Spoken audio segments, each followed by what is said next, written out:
Well, hey, New Life family, Joel here with a quick update as we head into another week and a weekend coming of being church together. Last week, I shared with you this shift in our thinking that is taking place where we need to look at the season we're in as a longer term reality and not be discouraged by that, but look for the opportunities for how we can continue to be church together in this time. This last week we've taken some steps talking with our community group leaders about what the fall can look like and some things we're going to do together as a church so that through our community groups we can have a sense of unity and connection as a bigger church as we head into the fall. And so I'm excited as those plans are in development and what that's going to look like for us as we roll into the fall season. Another area of our church that we know we need to strengthen as we continue in the reality of COVID is our next gen and supporting our families. And so we were kind of putting a lot of things on hold, just waiting until we could get on the other side, but realizing we're going to be here for a while. And so, families, we really want to reach out and support you in this time. Expect a separate email from us tomorrow. Families, you can expect this where Angie's going to reach out, inviting you to help speak into that process with us. We'd love to get some input from you on how we can better serve and support you going forward.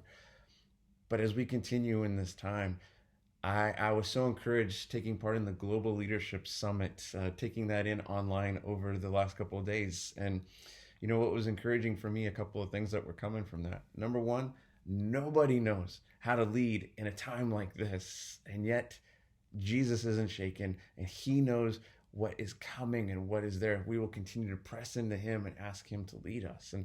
And so Craig Groeschel gave this great talk, Leading Through the Dip. As an organization starts to decline because of circumstances and situations, there's opportunity in that dip to suddenly grow stronger again.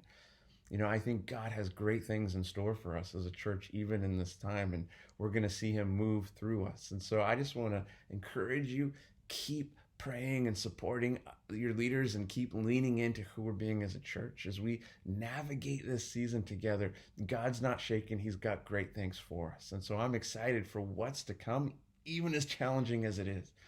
And so I hope that you will join us continually leaning in together as a church. Like this Sunday at our online services, you'll engage at the 9 or the 11 a.m. service and let us know that you're there and you're learning and how God's working in your life. And then I hope that we will see you as you come to the drive-through party at 10 a.m. from 10 to 10:45 a.m. We'd love to have you take part in that with us. But New Life, God is good. God is not shaken, and he is for us. And we're going to see him move in the life of our church in the coming days because he has been faithful to us for years through hard things, holding us together, leading us into his best. And these are hard days, but they are days that are not beyond him. And so I'm looking forward to seeing what God has for us as we lead into the future and be church together.